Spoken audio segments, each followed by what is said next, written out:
Hi guys, and welcome back to World of Tanks with Elneache.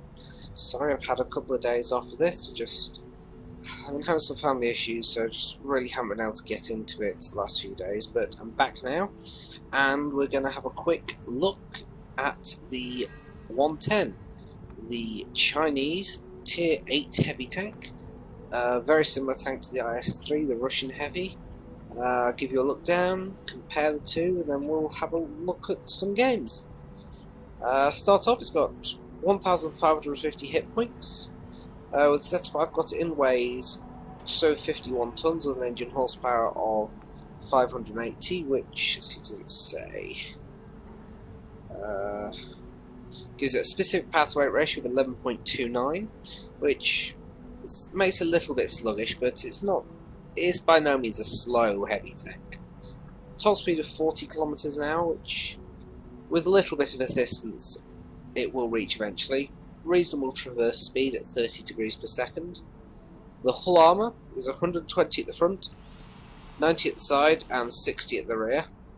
But as you can see, the side is a little bit sloped in the rear, but sides and rear they're not going to do much. However, the front, very similar to the IS-3, if we just go and have a look over here. Oh, IS-3, there we go. Very similar, it's got pike nose. Now, it does have it's a bit different. The upper part is much better angled than on the IS-3, and it's one full angle rather than having different sections on it. The lower plate is a larger target than the IS-3, but that isn't much of an issue, and I'll show you why in Tank Inspector in a moment. The turret armour is 201 at the front and pretty well sloped, 148 at the sides, which is reasonably good and again sloped, and 50 at the rear, which is absolute garbage. Frontal weak spots on this tank: you've got the cupola up here, which is a weak spot, but from the front it's not a massive target. You've also got this cupola here, which is a much smaller target, and driver's viewport there, and I'll show you about the lower plate in a moment. With the top gun, so to start with, you get two 122mm guns with 175 penetration, same as the Russian ones, and then you jump to a 100mm gun with 320 average damage, penetration of 215 with the standard ammo,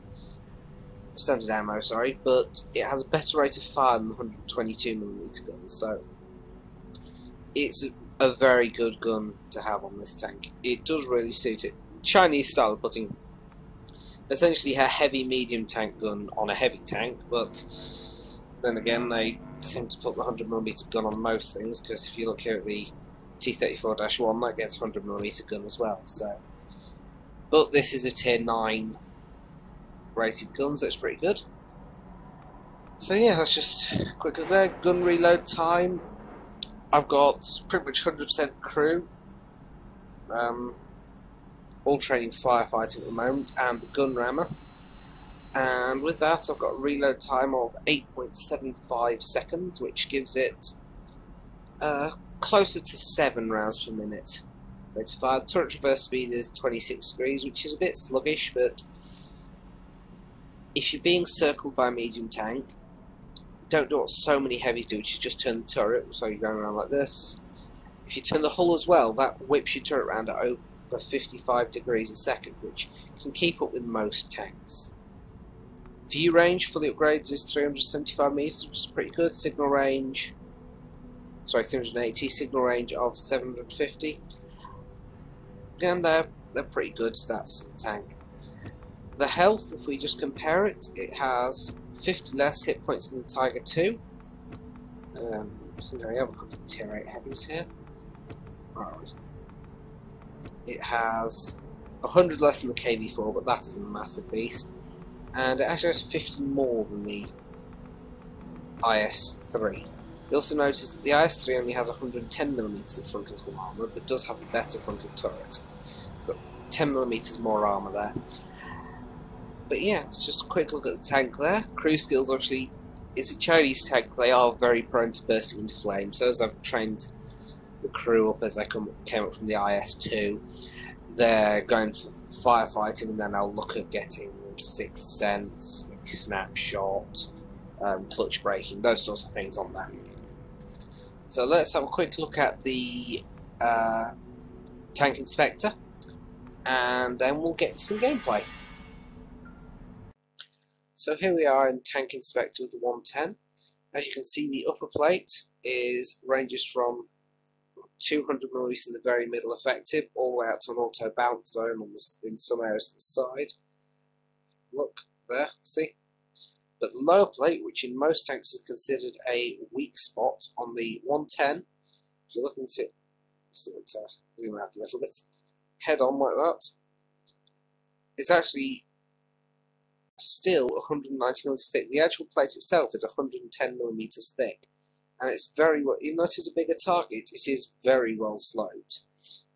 And if you're shooting down into it, you're looking at getting close to an auto bounce up there. So that's why frontally this tank, apart from its cupola, which is a much larger target than the IS-3,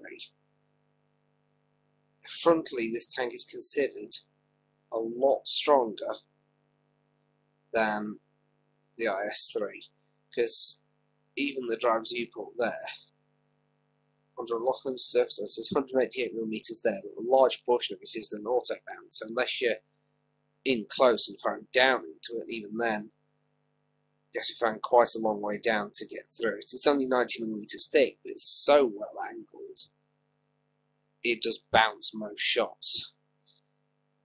The sides, as I said earlier, they're not great, 100mm thick with the angling, and the rear, well, the rear is about 90mm thick roughly with the angling, so you're going to get penetrated sides and rear. Anyway, on to the gameplay. So here we are looking at Krieg's Moo, playing on Winterberg in a Tier 8 maximum match in his 110. Thought I'd go straight to showing you the replays of other players, because I just have not been able to get a good match in my 110 at all recently. So here we are with Krieg's Moo, and he's going to show us how to do it properly, because he's a well above average player. 30,000 matches, he's done more matches than most players, and a WN8 rating of over 1700, so he's definitely a good player. So let's watch how the professionals do it. Just going to speed it up slightly until we get into the action.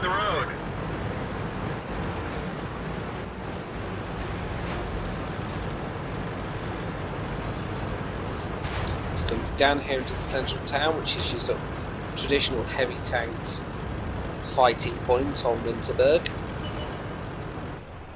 He's got his first target.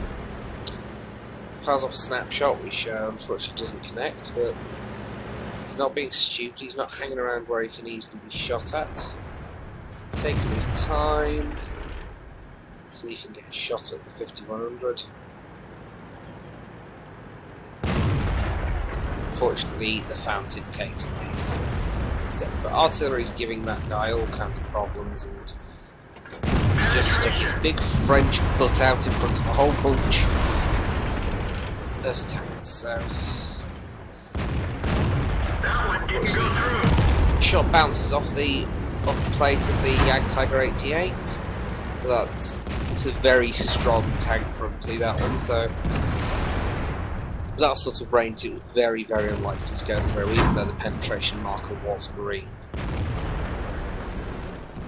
And he's well angled here. He's actually slightly angling the hull, but because of the way the cover sits, it's actually meaning that the enemy can only really see this side down here, which is massively. And while I'm busy talking to you, outstanding, he manages to put a shot through an IS-6. Second enemy shot in. Switching for the cupola. There's a lovely shot through the cupola of that IS-3. Now, while this is going on, the fight up in the little village over on the E0 area has gone badly, and there are 4 tanks down, and they've got no one really covering them there, but they're holding over here at the moment. He managed to put one through the front of the Jag Tiger, but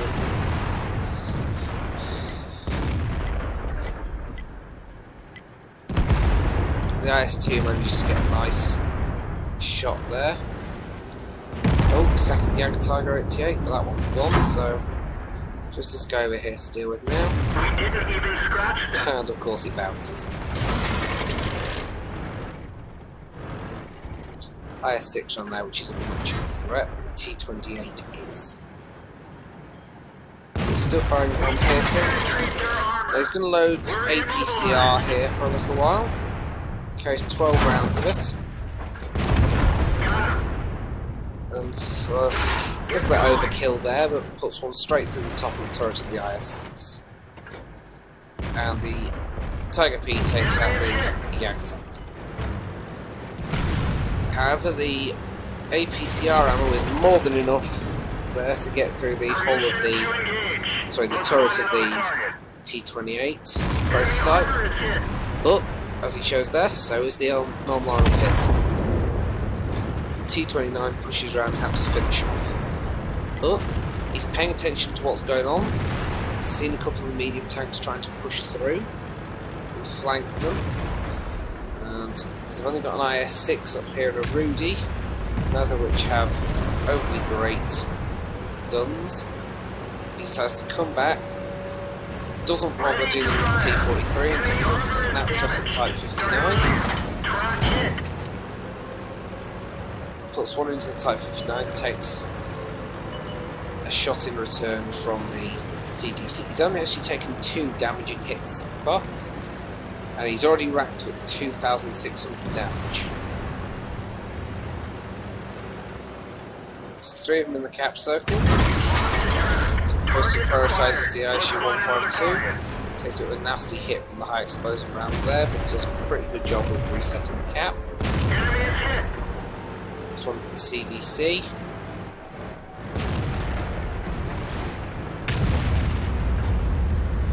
The ISU had reloaded there, so he didn't rush out. ISU took a shot and hit him. Unfortunately, takes another hit from the CDC there, but does finish him off. And then the Type 59 decides to drive out in front of his gun. But he's not being stupid here, he knows there's other tanks out there, so he's going to go charging out after him.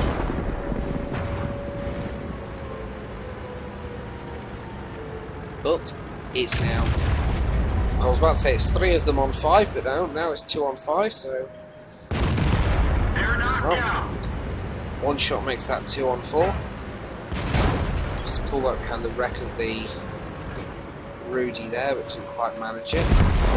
But gets up round the corner and manages to finish off the Type 59. Just before he did it though,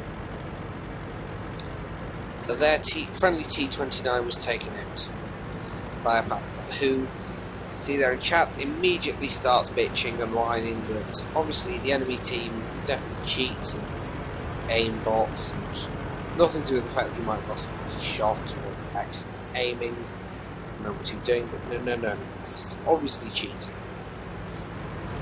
Anyway, it's now 1 on 3.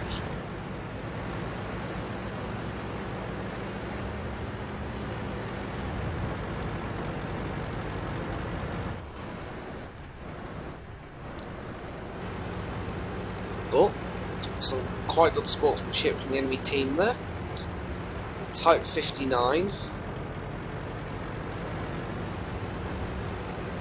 actually wished Kriegsmumu good luck. He's played a fantastic game.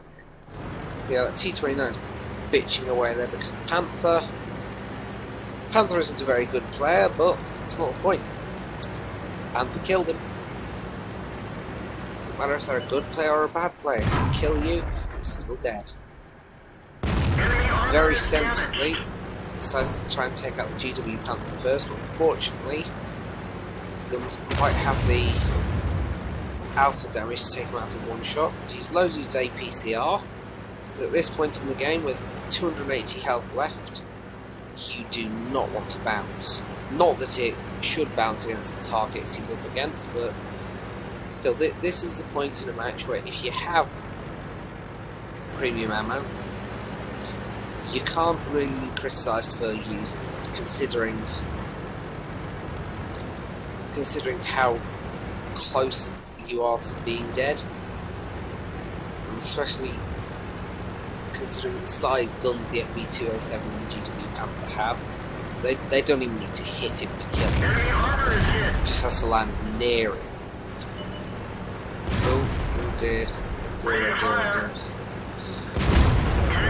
Bit of a replay bug there. Didn't look like he was aiming at it, but apparently he was.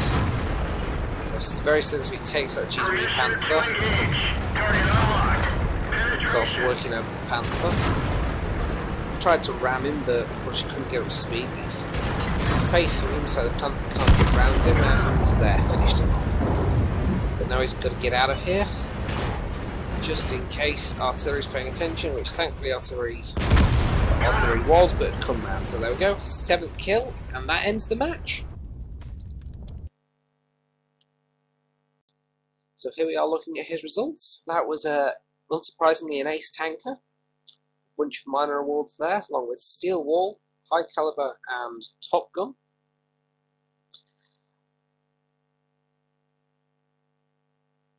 Of course he finished top of his team. Did more damage than nearly the next 3 players combined, and in the detailed report we will see. Had 26 shots, 24 of which hit and 20 penetrated.